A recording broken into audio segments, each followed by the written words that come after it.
Hello guys, so welcome to my channel. तो भाई आज की वीडियो में अपन करने वाले पार्ट नंबर 3 अपना इंटीग्रल चैप्टर का क्लास 12th मैथ्स एनसीईआरटी से। तो इसके अंदर क्या करेंगे भाई, अपनी एक्सरसाइज 7.1 करते हैं। तो भाई आपको कैसा लग रहा है इंटीग्रल चैप्टर, जरूर बताना भाई, कमेंट करते रहो, बताते रहो कैसा लग रहा है। तो इसका फर्स्ट क्वेश्चन देखते हैं, अपन ने क्या सीख लिया इंटीग्रेशन में कि इंटीग्रल फाइंड आउट करना। इंटीग्रल क्या होता है? एंटी डेरिवेटिव होता है। और bye the method of inspection भी सीख लिया, एंड नॉर्मल इंटीग्रेशन तो आप सीख ही चुके हो अभी तक। ठीक है, मैं वो पेज निकाल देता हूं जिसमें से अपन ने वो चीज याद करी थी कि सम इंटीग्रल्स टू रिमेंबर, वो सब ये रहे। इनको यूज कर लेंगे अगर हेल्प पड़ेगी तो, वरना आपको याद भी हो गए होंगे। ठीक है भाई, तो अब चलते हैं फर्स्ट क्वेश्चन पे। तो फर्स्ट में कह रहा है कि एंटी डेरिवेटिव फाइंड करो of the following functions bye the method of inspection. और इंस्पेक्शन का मेथड मैंने बताया था, जैसे फर्स्ट क्वेश्चन में आपको फंक्शन दे रखा है sin 2x। अब निकालना इसका एंटी डेरिवेटिव है, मतलब इंटीग्रल है, यानी अपन को फाइंड आउट करना है ये निकालना है। और हमें पता है कि इंटीग्रेशन का जब डेरिवेटिव लेते हैं तो वापस से वही फंक्शन आ जाता है sin 2x। और निकालना हमें सिर्फ ये है जो इस ब्रैकेट के अंदर है, यानी इस ब्रैकेट के अंदर जो है वो निकालना है। यानी ऐसा फंक्शन सोचते हैं जिसका डेरिवेटिव करने पर ये आए, तो वो जो फंक्शन मिलेगा वो अपन को क्या मिलेगा? यही फंक्शन मिलेगा, integration of sin 2x dx। तो यही मतलब है bye the method of inspection का, कि ऐसा फंक्शन सोचो जिसका डेरिवेटिव क्या आए? sin 2x आए। sin 2x किसका डेरिवेटिव होगा? सोचो भाई, हमें पता है D by D x of cos x होता है माइनस साइन एक्स, लेकिन sin 2x चाहिए, वो भी प्लस का। तो एक तो माइनस कोस एक्स लेंगे ताकि माइनस माइनस प्लस हो जाए, एंड 2x चाहिए तो लेंगे cos 2x ताकि sin 2x आ जाए। अब derivative of minus cos 2x आएगा plus sin 2x and multiply by 2, साथ में 2 भी आएगा। लेकिन 2 हटाना है, 2 नहीं चाहिए, तो फंक्शन ले लो ये, तो ये 2 हट जाएगा। यानी ऐसा फंक्शन जिसका डेरिवेटिव sin 2x है, वो कौन सा फंक्शन है? Minus cos 2x by 2। It means इस फंक्शन का एंटी डेरिवेटिव क्या है? Minus cos 2x by 2। ये one of the anti derivative है, क्योंकि anti derivative integration find out करते हैं तो अपन लिखते हैं plus c, constant of integration. अब ये क्वेश्चन समझ गए, इंस्पेक्शन वाले हैं, तो सारे क्वेश्चन इंस्पेक्शन वाले हैं। तो सेकंड में जैसे आपको दे दिया cos 3x, ऐसा फंक्शन सोचो जिसका डेरिवेटिव cos 3x आए, तो ऑब्वियस ही बात है साइन का डेरिवेटिव cos होता है। अब 3x चाहिए, तो अब देखना इसका इंटीग्रल निकालना है, तो मैं डायरेक्ट लिख दूं sin 3x बाई 3 प्लस सी, कोई दिक्कत ही नहीं है। हमें पता है इसका डेरिवेटिव ये आना है, इसका डेरिवेटिव निकालो। sin 3x का हो जाएगा cos 3x और मल्टीप्लाई बाई 3, और 3 नीचे है तो 3 बाई 3 1 हो जाएगा, तो ऑब्वियसली cos 3x आ गया। तो ये इसका सीधा क्या हो गया? इंटीग्रल हो गया। This is the method of inspection. अब थर्ड क्वेश्चन में कह रहा है e की पावर 2x। अब इसका इंटीग्रेशन निकालना है bye the method of inspection. ऐसा सोचो जिसका डेरिवेटिव e की पावर 2x आए, तो e की पावर 2x ऑब्वियसली यही आएगा, and divided by 2 plus c, simple. Okay, next fourth function आपको गिवन है ax प्लस बी का स्क्वायर। अब इसका इंटीग्रेशन निकालना है। अब ऐसा सोचो फंक्शन जिसका डेरिवेटिव ये आए। अब ऐसा कौन सा फंक्शन है जिसका डेरिवेटिव ये आएगा, मेरे को बताना। बताओ भाई बताओ। मैंने एक फंक्शन लिया ax प्लस बी का क्यूब, जब इसका डेरिवेटिव लोगे 3 आगे आ जाएगा, एंड ax प्लस बी का whole square and multiply by a। तो a भी नहीं चाहिए, 3 भी नहीं चाहिए, तो 3a से इसको कर दो डिवाइड, तो प्लस c, तो ये इसका क्या आ जाएगा? एंटी डेरिवेटिव आ जाएगा।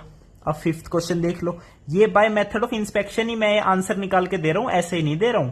ओके, बाद में ऐसे क्वेश्चंस भी आएंगे जिनमें आपको सीधा इंटीग्रेशन निकालना है। अब वो कैसे निकालोगे वो आपके ऊपर है, क्योंकि आप सब पढ़ चुके हो। 4e इंटू 3 की पावर x, इसका इंटीग्रेशन निकालना है, एंटी डेरिवेटिव। तो इसको बाय पार्ट्स कर ले, अलग अलग कर लेते हैं पहले तो क्या आएगा? sin 2x dx का integration, okay, and minus 4e की पावर 3x dx का इंटीग्रेशन। ठीक से भाई। अब ऐसा फंक्शन सोचो जिसका डेरिवेटिव sin 2x आए, माइनस ऐसा फंक्शन सोचो जिसका डेरिवेटिव ये आए, तो कोई दिक्कत ही नहीं है, इसका इंटीग्रेशन निकाल जाएगा, इसका निकल जाएगा और माइनस का साइन बीच में रहने देते हैं बस, तो आपका फंक्शन भी पता चल जाएगा। तो ये थे भाई 5 questions by the method of inspection. अपन ने क्या निकाला, एंटी डेरिवेटिव फाइंड आउट करें। अब नेक्स्ट है जो क्वेश्चन, उसमें क्या है, अपन को कह रहा है इंटीग्रल्स निकालना है इन एक्सरसाइज, यानी क्वेश्चन है 6 से लेके 20 तक। अब देखते हैं कितना जल्दी fast integration we can calculate. क्या क्या सीखा, आपको समझ आया नहीं आया, अभी पता चल जाएगा।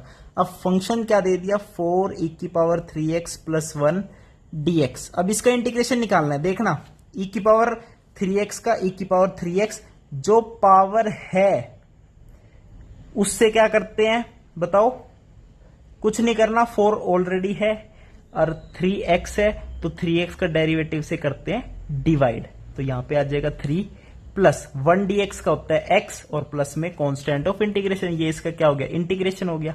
भाई अगर समझ नहीं आ रहा तो इसका डेरिवेटिव करके देख लो, वापस यही बन जाएगा, x का तो 1 बन जाएगा, प्लस का साइन प्लस है। अब इसका डेरिवेटिव लो, e3x का e3x और 3 मल्टीप्लाई में चला जाएगा, तो 3 से 3 कैंसिल, 4 e3x ही बच जाएगा। ओके, नेक्स्ट 7th क्वेश्चन में क्या कह रहा है, x² multiply by 1 minus 1/x² dx का इंटीग्रेशन कितना आसान है, x² मल्टीप्लाई बाई 1 dx, तो पावर में एक ऐड करी, पावर जो बन गई उससे डिवाइड कर दिया, माइनस का साइन है, x² से x² खत्म, 1 dx बचा, तो 1 dx का कितना हो जाएगा x प्लस में c, तो सिंपल हो गया इंटीग्रेशन। 8th क्वेश्चन में क्या कह रहा है, ax² plus bx plus c multiply by dx। अब ये dx ये मत समझना d मल्टीप्लाई बाई x है, ये dx है भाई, जो इंटीग्रेशन में फंक्शन के बाद लिखते हैं dx, समझ गए। अब इसका इंटीग्रेशन ax² का कितना होगा, ax³/3, bx का कितना होगा, bx²/2, c का कितना होगा, cx प्लस में कांस्टेंट ऑफ इंटीग्रेशन, ये कैपिटल C है, ये ऑल कैपिटल C है, कांस्टेंट ऑफ इंटीग्रेशन। अब देखो इसका अलग से करोगे तो एक कांस्टेंट मान लिया C1, इसका C2, तो इसलिए मैंने बताया था फाइनल आंसर में सीधा डायरेक्ट क्या लिखते हैं, capital C constant of integration. अब चलते हैं 9th क्वेश्चन पे। 9th क्वेश्चन में कह रहा है फंक्शन है 2x² plus e⁻x dx। Simple है, 2x² का कितना हो गया, 2x³/3, e⁻x का क्या हो गया, e⁻x प्लस में c, तो this is the anti derivative of this function. 10th question देख लो, √x माइनस 1/√x का होल स्क्वायर dx। अब इसका इंटीग्रेशन है, देखो या तो होल स्क्वायर की टर्म को ओपन कर लो, या बहुत आसान है, कोई दिक्कत वाली बात ही नहीं है।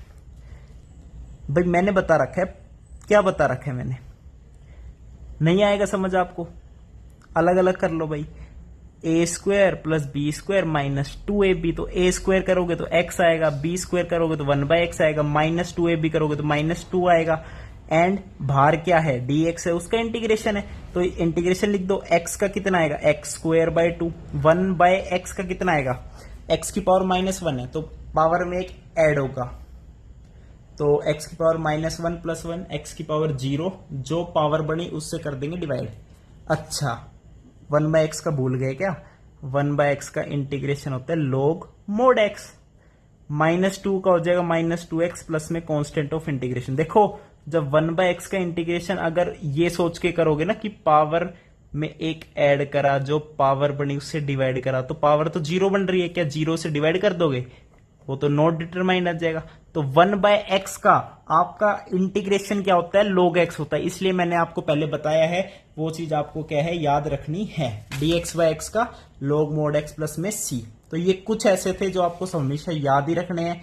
ओके गाइज, अब चलते हैं 11th क्वेश्चन पे। चलो 11th क्वेश्चन में है फंक्शन है x³ plus 5x² plus 4/x² dx का इंटीग्रेशन है, x³/x², तो x बचेगा, x dx का हो जाएगा x²/2, 5x²/x², 5 dx बचेगा तो 5x बन जाएगा उसका, प्लस 4/x², तो 4 तो एज इट इज रहेगा, 1/x², तो x की पावर -2, तो पावर में एक रेज कर दो, तो -2 + 1 तो -1, तो 1/x बनेगा, एंड -1 बनेगी तो उसे डिवाइड कर देंगे, तो यहां पे आ जाएगा माइनस का साइन प्लस में कांस्टेंट ऑफ इंटीग्रेशन। ये हो गया आपका 11th क्वेश्चन। अब चलते हैं 12th क्वेश्चन पे। 12th क्वेश्चन में कह रहा है x³ प्लस 3x प्लस 4। देखो स्पीड भी बढ़ानी बहुत जरूरी है, ये टाइम खा जाएगा पेपर में आपके इंटीग्रेशन अगर समझ नहीं आया तो। ये तो लल्लू पल्लू क्वेश्चन है, इसमें तो कभी टाइम ही नहीं लगाना। आगे हार्ड क्वेश्चंस भी आएंगे, उनको सोल्व करेंगे बहुत ही अच्छे तरीके से। अब x cube by root x है, तो एक्स की पावर देख लो कितनी बनी, ये 1/2 है, ये 3 है। 3 माइनस 1/2 कितना बना, एक्स की पावर 3 माइनस 1/2 बना 5/2। तो पावर में एक रेज कर दो, तो 5/2 प्लस 1, और जो पावर बनी उससे कर दो डिवाइड, प्लस अब 3x बाय रूट एक्स है, तो 3 रूट एक्स बन जाएगा। तो x की जो पावर है उसमें एक रेज करो, जो पावर बनेगी उससे डिवाइड कर दो।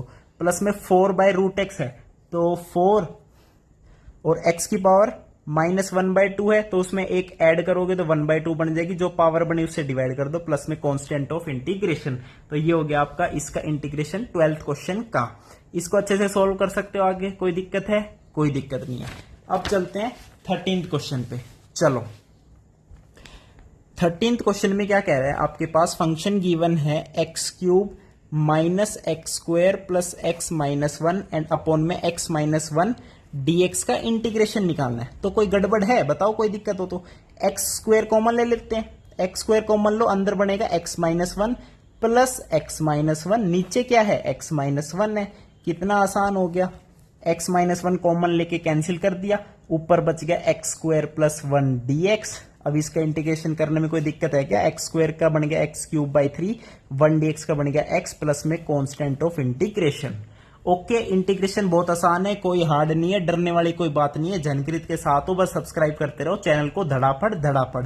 14वां क्वेश्चन क्या कह रहा है, 1 minus x multiply by root x dx का इंटीग्रेशन निकालना है। तो 1 जब रूट एक्स से मल्टीप्लाई होगा तो रूट एक्स बनेगा, रूट एक्स मतलब एक्स की पावर 1/2। तो पावर में एक रेज किया, जो पावर बनेगी उससे डिवाइड कर दिया। ये तो इसका हो गया, माइनस का साइन है, एक्स इंटू रूट एक्स, तो एक्स की पावर होगी टोटल 1 प्लस 1/2 3/2। तो पावर में एक ऐड करा, जो पावर बनेगी उससे डिवाइड कर दिया, 3/2 प्लस 1, लास्ट में ऐड कर दिया कांस्टेंट ऑफ इंटीग्रेशन। अब चलते हैं 15th क्वेश्चन पे। 15th क्वेश्चन में क्या कह रहा है, देखो रूट एक्स मल्टीप्लाई है 3x स्क्वायर से प्लस 2x प्लस 3 इंटू में dx। अब कुछ नहीं है, 3x स्क्वायर जब रूट एक्स से मल्टीप्लाई होगा तो 3 तो आना ही आना है, x की पावर 2 प्लस 1/2, तो ये कितनी होगी 5/2। तो पावर में एक ऐड किया और जो पावर बन गई उससे डिवाइड कर दिया, प्लस का साइन है लिख दिया, 2 है तो 2 रहना ही रहना है, x इंटू रूट एक्स, तो x की पावर कितनी होगी 3/2। तो पावर में एक ऐड कर दिया, जो पावर बनी उससे डिवाइड कर दिया, प्लस का sine again 3 into root x का, तो रूट एक्स का कितना हो जाएगा, पावर में एक ऐड करा और जो पावर बनी उससे डिवाइड कर दिया, प्लस में लास्ट में कांस्टेंट ऑफ इंटीग्रेशन। तो this is the anti derivative of this function. 16th question देखते हैं क्या कह रहा है, फंक्शन दे दिया 2x minus 3 cos x plus e की पावर x एंड dx। तो कोई दिक्कत नहीं है, ट्रिग्नोमेट्री ऐड कर दी इसने, कोई दिक्कत नहीं है। 2x dx का कितना हो गया 2x स्क्वायर बाई 2, 2 से 2 कैंसिल, माइनस का साइन है, 3 का 3 रहेगा, cos x dx का इंटीग्रेशन कितना होता है sin x होता है, प्लस e की पावर x का होता है e की पावर x, प्लस में constant of integration. Next 17th question में क्या कह रहा है, देखो फंक्शन आपको दे दिया 2x square minus 3 sin x, okay, plus में 5 रूट x dx का आपको निकालना है इंटीग्रेशन। तो 2x स्क्वायर का तो कितना हो गया 2x क्यूब बाई 3, पावर में एक रेज के, जो पावर हमने उससे डिवाइड कर दिया, minus 3 sin x dx, sin x का होता है माइनस cos x, तो माइनस माइनस प्लस, तो 3 cos x। अब 5 रूट एक्स का कितना होगा, 5 तो एज इट इज रहना है, ये एक न्यूमेरिकल टर्म है, और रूट एक्स का कितना हो गया, पावर में एक ऐड करा, जो पावर बनी उससे डिवाइड कर दिया, प्लस में कांस्टेंट ऑफ इंटीग्रेशन।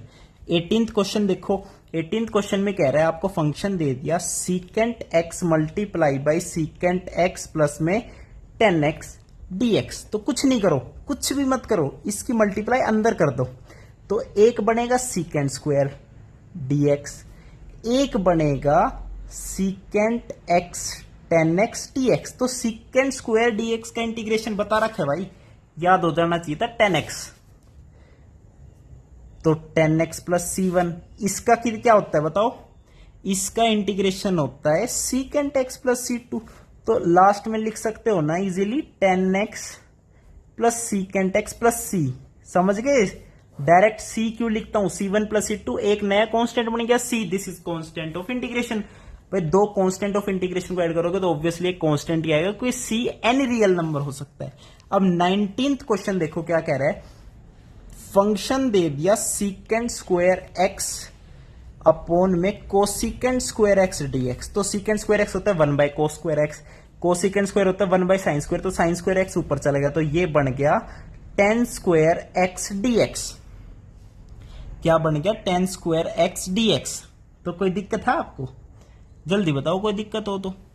कैसे सॉल्व करेंगे सर इसको, अरे मेरे भाई tan स्क्वायर को लिख दे secant square x minus 1 dx. तीन आइडेंटिटी बताई थी स्टार्टिंग की वीडियो में कि ये तीन आइडेंटिटी कभी साथ छोड़ती ही नहीं है, तो tan स्क्वायर एक्स को लिख दिया सीकेंड स्क्वायर एक्स माइनस 1। अब सीकेंड स्क्वायर एक्स डीएक्स का इंटीग्रेशन कितना हो गया, tan x हो गया, एंड माइनस 1 डीएक्स का कितना हो गया, माइनस एक्स, प्लस में constant of integration. This is your answer. कितना आसान था। 20th क्वेश्चन देखे क्या कह रहा है, 20th क्वेश्चन, इसकी हेकड़े निकालते हैं। 2 माइनस 3 साइन एक्स अपॉन में कोस स्क्वायर एक्स डीएक्स का इंटीग्रेशन। देखो 2 का 2 एज इट इज रहना है, और 1 by cos square x dx, 1 by cos square x होता है secant square, secant square x dx का इंटीग्रेशन कितना हो गया, बताओ बताओ बताओ, tan x हो गया, तो 2 tan x, माइनस का साइन है तो माइनस का साइन लिख दिया, 3 sine by cos square x.